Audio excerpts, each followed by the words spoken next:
Welcome everybody to another edition of my podcast, and today we are taking not a different tack, just an interesting route, because I have been in the brigade historically that has said it's dead.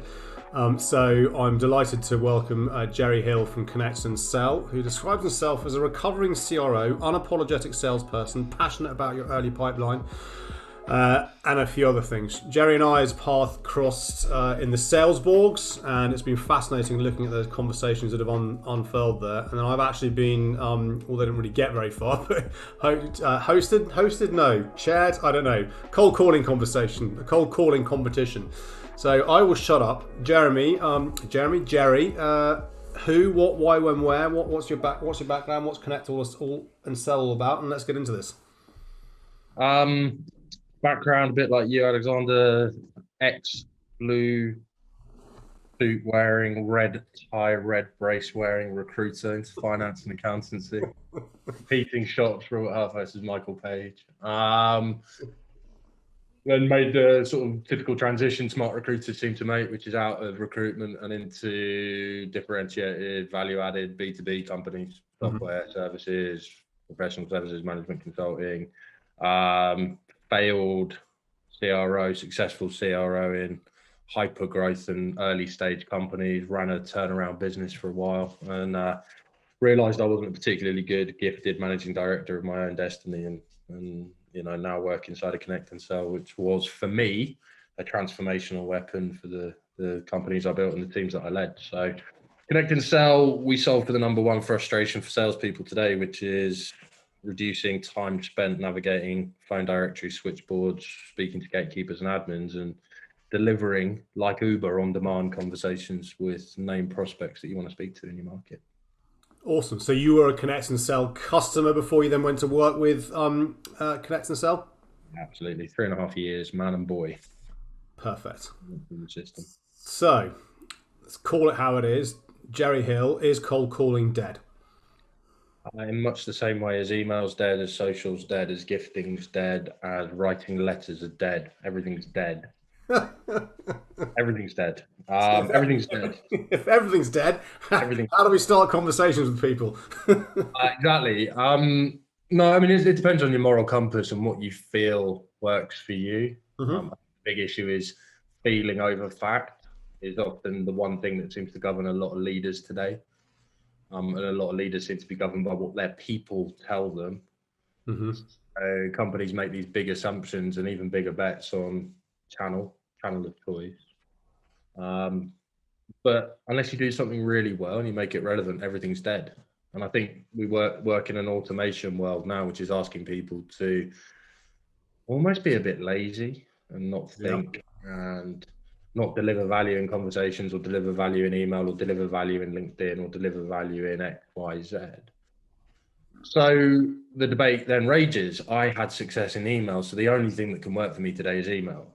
Cold calling must be dead because I've had some success in the channel. But did you try the other thing for long enough to get any evidence that it's dead, or do you just operate off an instinct? And I think that that's the big sort of collision point that we see in the selling industry today, the selling of sales industry, is just this very myopic, one-eyed view on the thing that works for me, not actually taking into consideration the other stuff. So you get camps and polarization as a result, when actually, if you just do a lot of something really well using every channel, you can measure it, have some success across all of it, and then figure out what your strategy needs to be. People just aren't investing time and effort into that part of the process. I think that's a really interesting, a lovely. And you do have a very lovely turn of phrase. I love the narrative we see on the board chat. It's feeling over fact, and why do we? If I try to unpack that in my head, why do we think that is? Is that because we have the big brands out there, pumping the research papers down our throats, in terms of my technology can change the way that you do things? Is it because we have experts out there, and I fall in that camp in terms of what I talk about and what I see around what works and what doesn't work? Is it an age thing? Because if I go back to wearing the red braces and the flappy shoes and the highlights of my Michael Page days, when it was literally the only way that you could make a conversation. And it was pretty simple. The more calls you make, the more people you're going to connect with. The more people you connect with, the more likely you'll have a conversation. The more likely you have a conversation, the more likely you've got something to sell. And that still remains true today. I guess, is it part of this X Factor kind of fame in 15 minutes type sort of thing? I want it now, and if I can't get it now, I'm going to try something different, or it doesn't work, do you think? I mean, there's automation for everything, right? But there are certain automations which automate things that aren't actually difficult. Mm-hmm. So a lot of people are going to take the path of least resistance and automate the thing that they don't find is difficult. But the big problem with that is it creates a psychological disconnect between this idea that I do something once and have technology deliver it for me, Yeah. versus me doing it a lot of times. And there's cognitive dissonance. If I send 500 automated LinkedIn messages or 500 automated emails, I'm probably counting that as 500 things that I did. No, I did it once. Yeah. And I had somebody else or something else do it 500 times for me. And it's a bit like the Old Spice ad, where the guy's running down the beach and he's suddenly on a horse and everything just seems so easy. Yeah. And I think that's what the engagement platforms and the automation tools and everything else that you can buy today in selling ultimately are failing to deliver on, but are promising. I think with calling, it's still hard. You can automate as much of it as you want, but unless you've got a desire to have conversations with people, Yeah. then you're not going to be very good at it. And I say that as somebody that sells millions of dials and hundreds of thousands of conversations to my market every single year. But sometimes people just don't like it because they don't enjoy the process of speaking to complete strangers. And that's why cold calling is always going to be such a contentious topic for so many people. Yeah. That feeling that it gives them. And it's probably an issue that's wrong with selling today. You still need to hold a perspective, a position. You've still got a right to sell. You've still got a right to try and influence and persuade. But I think we've moved so far down the personalization engagement narrative that people have forgotten that. And then it all becomes about the buyer, the buyer, the buyer. Sometimes the buyer doesn't know what's good for them. Yeah. And if you don't have the mindset to reach out and tell them what's good for them, then you're going to hate cold calling. If you're still having to go in and invade somebody's time, space, and day in a very visceral way, you're doing it in email, by the way. Yeah. You can't get immediate feedback. You can't hang up on me in an email. You can't tell me that I'm a bottom feeder in an email. You can't tell me that there should be more honorable ways to make a living in an email. That takes real concerted effort. Whereas in an ambush phone call, it takes zero effort. So if I'm a modern rep who's probably been told that my feelings matter, then yeah, it's going to be a bruising experience. It's an interesting one. If I look back again to my page days, and the personalization back in the day didn't exist because it was only relevance. How did I know that this sales director or HR director probably had a problem? Because I could see they were hiring a job. I'm like, you're advertising a job there. So I've got somebody that I think might help. So it wasn't personalised; it was just relevant to that situation because I can see that you have a need, and I think I've got the solution to that need. And they didn't really care in terms of I saw that you're connected to this, or I've seen that you've done that. Now I recognise that in some instances that plays a part. But what is it that then? Is it that the cold calling isn't dead? It's just fundamentally, to your point, the aspect of making a cold call. Some people can do, and some people can't. End of. Yeah, but I also think it's like anything in life. You sort of fail to prepare, you prepare to fail, right? So, great calls, great conversations need to have structures. They need to be scripted. They need to have a methodology applied. They need to have coaching and tonality and a whole bunch of other things to manufacture them to work. But we don't expect that of people anymore. So most people are going to pick up the phone and not know what to say. Right. That's the first thing that cripples most people. Now, if you don't know what to say and I get you on the end of the phone, we're going to have a very uncomfortable 20 minutes together. If I can create a conversation that lasts that long, which I can't. And then there's a massive delta, which I can show you a methodology which will work for you. I can show you a structure which has been proven to work time and time again because we get 89% conversation acceptance. We get 12% conversion from this structure. Will you use it? No. Why? Well, it doesn't feel natural to me. Well, the whole act of calling a stranger and speaking to a stranger feels unnatural. Why do you need to make it any more natural? And you end up in this sort of pull-push tension constantly about actually trying to get people to execute really well. But here's the thing, most people don't seem to realize what it can do for them. All right, some truth bombs. People measure trust in bits of information. Yeah. The human voice carries tens of thousands of bits of information. An email carries 5,000 bits of information. For me to manufacture the same amount of trust in an email exchange, I need to send about 200 emails versus the 1 minute conversation I can have with you today. But we want to bury ourselves behind it. Email's open to misinterpretation. Yeah. Voice isn't. We see the conversion data. A high performing script can convert to meeting far in excess of some of the most high performing email sequences you're ever going to see. Everybody complains about LinkedIn automation today. The invite and pitch. So, find a mechanism which works. But most people are too lazy, and it comes back down to professionalization of sales and tribes and quick wins and hacks. I don't know anybody in their career, regardless of which camp, channel, methodology you stand in, who's ever found a quick win. It's an impossible task. It's and that's the thing. If I'd have found it, then I wouldn't be sitting here today in terms of having this conversation with you, because we'd be a very rich person, because you'd have found that silver bullet. And as we all know, sales is bloody hard work. It is not an easy task in any shape or form.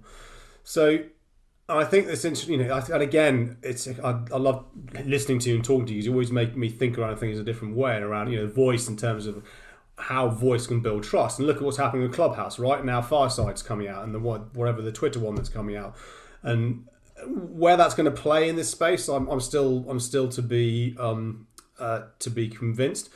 And yes, you can convey tone and voice in the written word, but very few people actually have that skill to be able to do that in a way that you can do that still feels human.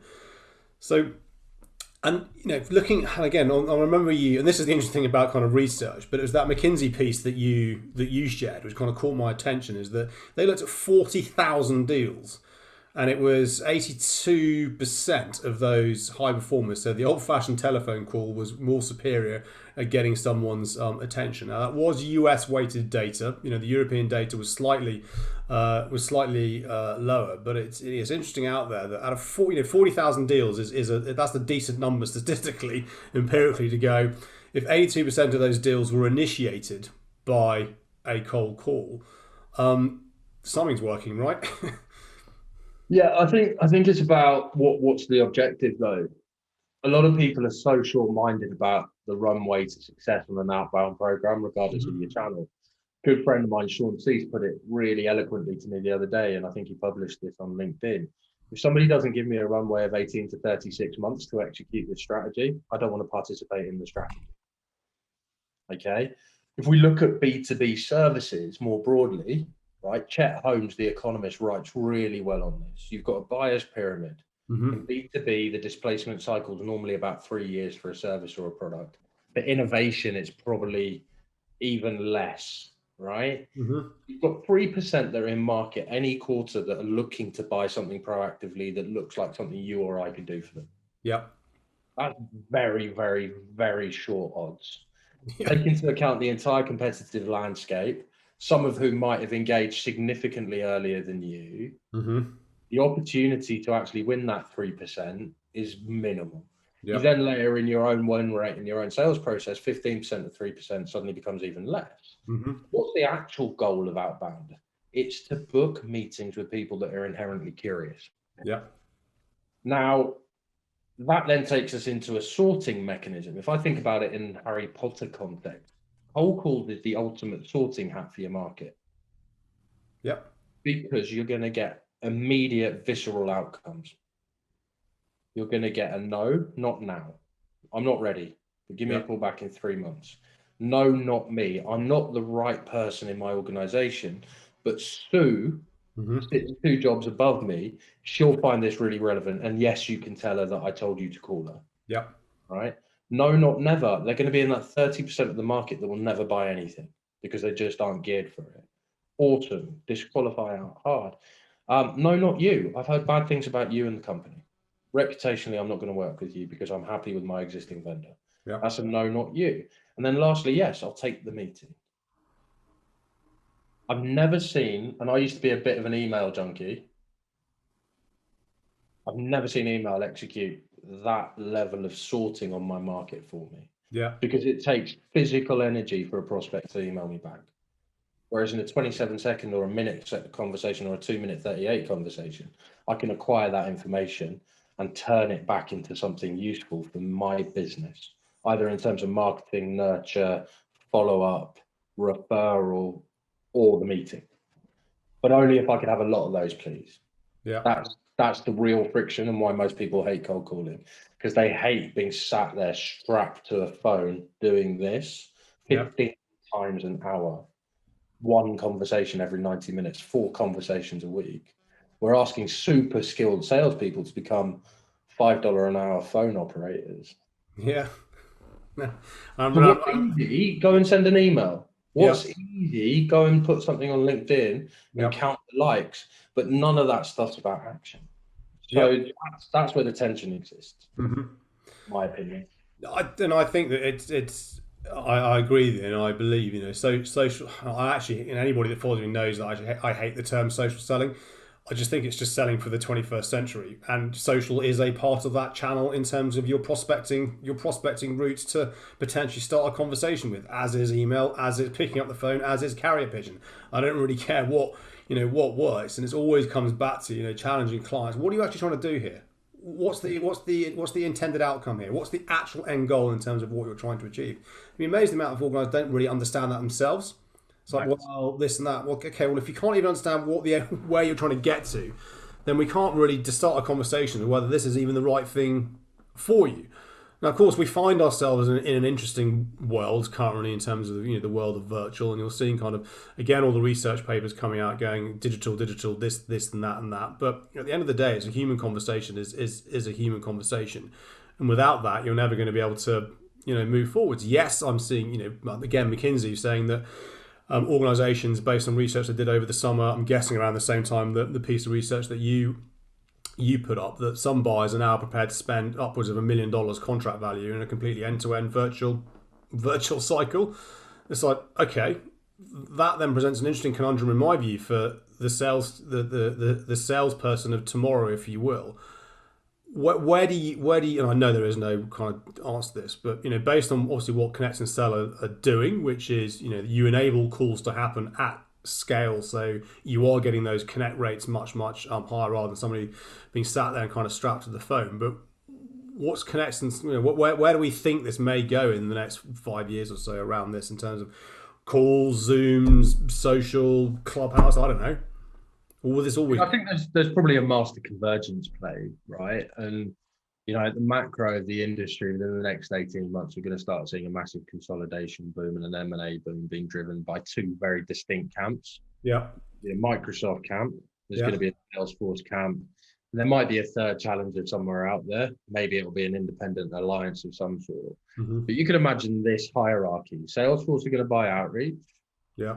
Outreach are going to buy a data provider like Cognizant. They're then going to buy a parallel dialer. They're then going to buy a time trade or a Calendly or something. Yeah. And they'll then try to find an integrated cross-sell proposition to enhance corporate value whilst consolidating the entire stack. Then down the Microsoft stack, you can already see it playing out, okay? LinkedIn, strategic investor in SalesLoft. Yeah. Microsoft acquires LinkedIn. Yeah. Probably see the first data seeded CRM starting to come to market in the next 2 to 3 years. So you start to see this consolidation happening down these lines. What's the big issue with that? You've got companies like ZoomInfo who've taken on billions of dollars of debt in order to fund an IPO without any real inherent corporate value attached to the due diligence. You've got the sales engagement platforms raising mega rounds and becoming billion-dollar companies with owner dilution of equity being so significant that they're just debt vehicles.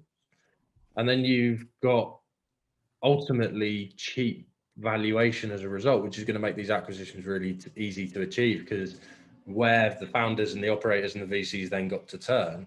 So it's actually going to cheapen the sales stack, which is sad, because it's the great force multiplier for business if they know how to consider it and consolidate it and use that capability really well.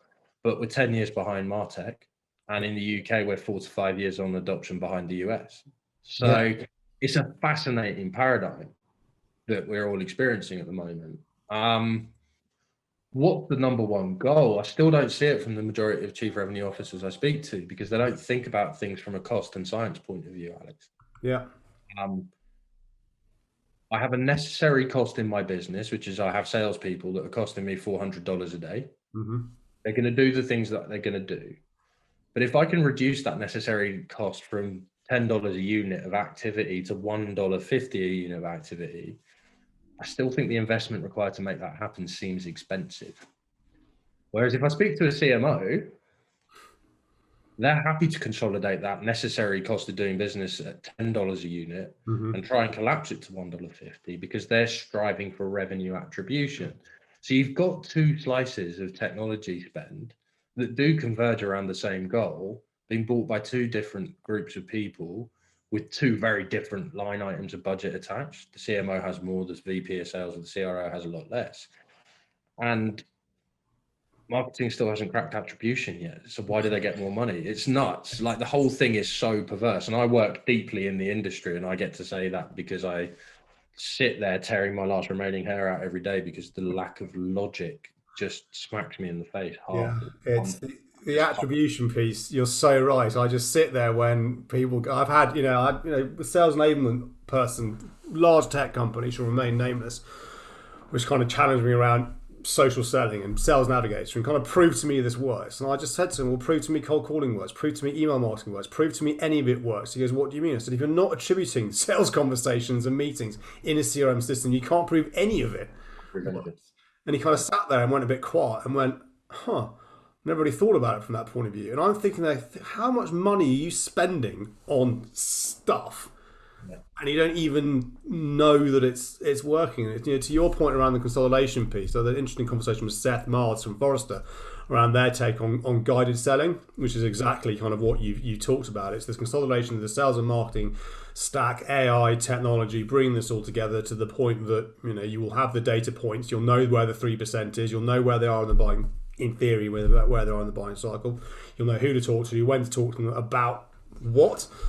But my sense is that we're just not, as a community, we're just not ready for it, because it's going to be so far ahead of us that we're struggling to, how do I work Zoom? How do I get, how do I work OneNote on Microsoft? Let alone, having awesome tech that you have. Then you layer that with someone else, and then it's like, well, if you're a CRO, maybe you'll be sitting there going, why do I even need an SDR?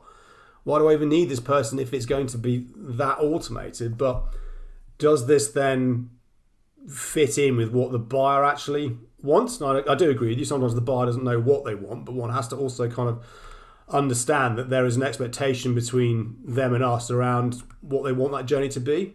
Journey, if you will. But the only way asynchronous or guided selling works is if you've got a complete colouring book filled in between the lines of every single part of the customer journey. And my fear is, at the moment, the AI products are only taking into account the email and the actual buying process once somebody's engaged. Jiminy, Gong, Chorus, Refract, Exec Vision, they can all capture the intelligence from the downstream discovery to close part of the sales process. And Salesloft, Salesforce, Outreach, Microsoft Dynamics, they can capture the record taking and email engagement part of the process. And then the rest of it's completely blind. And we're asking for salespeople to self-report on that activity, and salespeople inherently lie about what they do every day. I was very good at my job in recruitment, but I had a dickhead manager who just loved the KPI story. Yeah. Didn't matter how well I was doing, how margin intense my temp book was, none of it. Yeah. So I spent Friday afternoons dialing the talking clock. For those of you old enough to remember. We all did, right? My mum, my dad, my mates to make plans for that weekend. Yeah. They would logged as activities. Yeah. CV's out Friday afternoon. Quick, who can I send a CV to get the Yeah. stats up? No, and so you just and to the point, we even have managers that would bring people back in the weekend to backfill on KPIs and CV sends and stuff. Yeah. Right? Even though they were doing well, even though they were hitting numbers. So thank God we're moving along from that. Yeah. But I think the key point is that there are just these huge blind spots in the customer narrative. Mhm.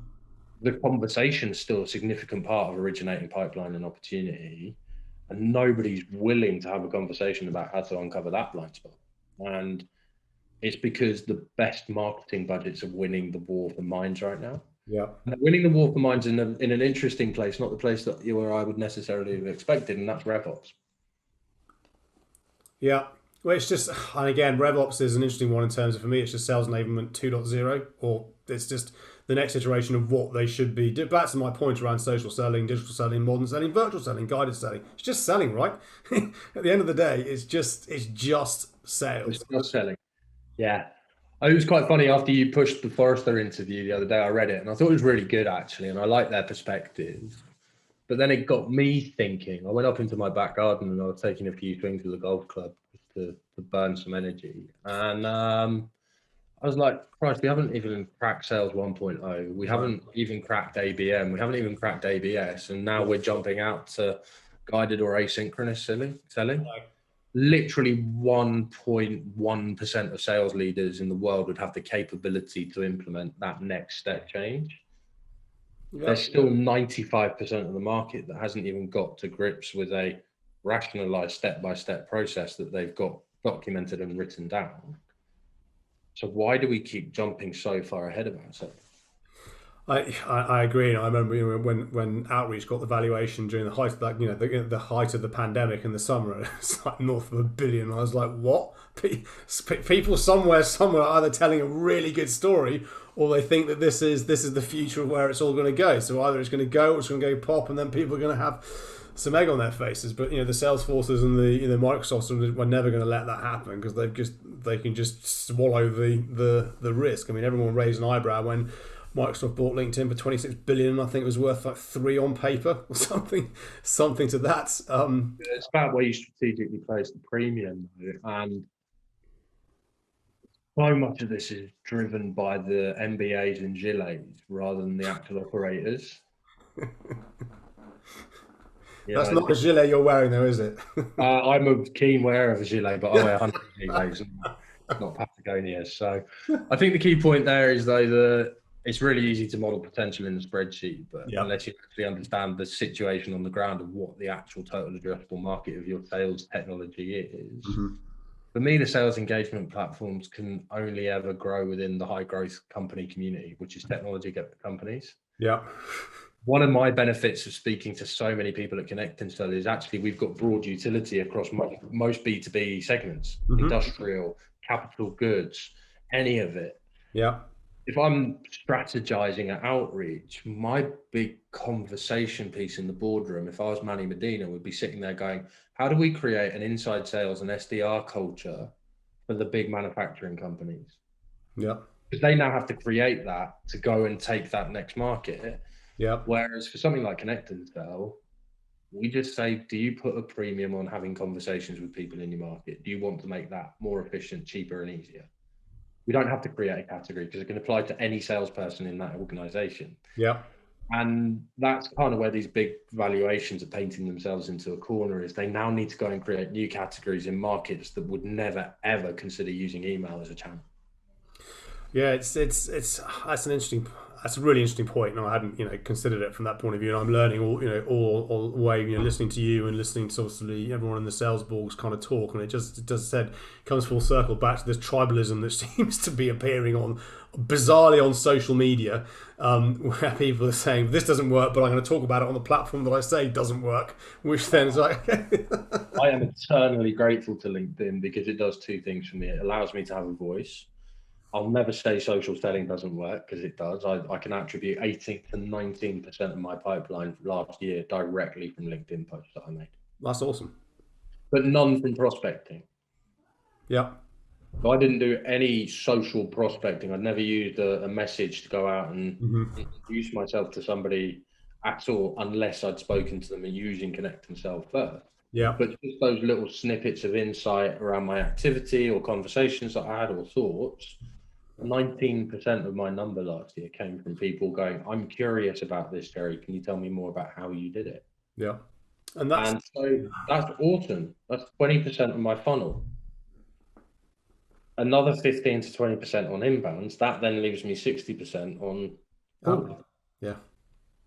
This comes full circle back to the point around it's every channel, right? It's not you can't just put all your eggs into one basket because it's just not going to